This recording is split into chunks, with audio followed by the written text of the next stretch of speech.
Hi mga ka-journey! Good morning! So, ayan.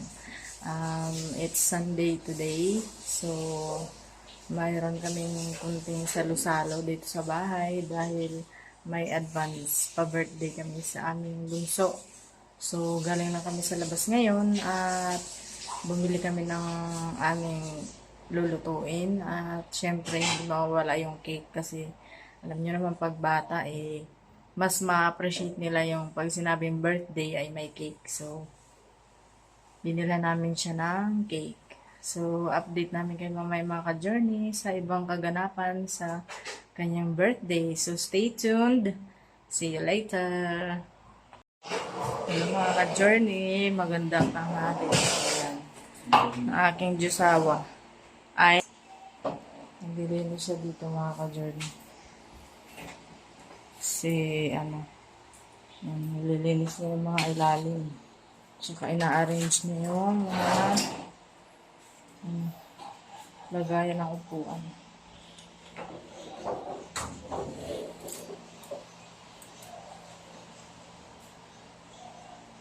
Ina-arrange niya muna. At maya kakain na kami. Ang aking anak, busy. Maligo ka na dong.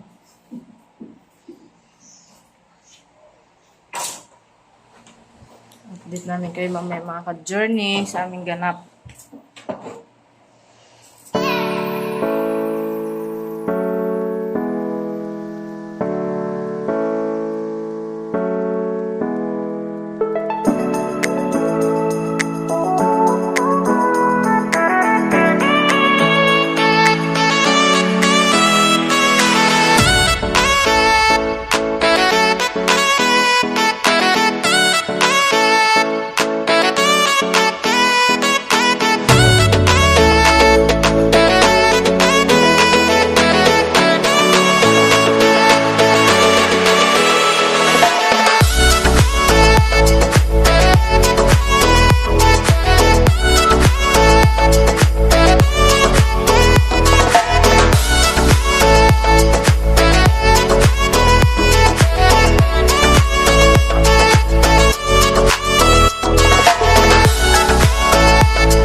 Hello mga ka-journey! So, magandang gabi po sa inyo lahat. Hindi namin natapos ang aming vlog nung nakaraang araw dahil sa nabisi po tayo sa birthday ng aming bunso. So, time check, it's 10:55. Mag-hello ka, Jasmine. Hello! Hello po mga ka-journey. So, ayan, kami ay matutulog na. At salamat sa support at laging panonood. Sa mga bagong subscribers, hello po sa inyo at maraming salamat sa pag-support. at patuloy na panonood sa aming vlog. So, don't forget to subscribe, like, and share. At i-click nyo po ang bell button para updated po kayo sa aming mga bagong videos. So, salamat mga ka-journey at magandang gabi po. God bless. Bye!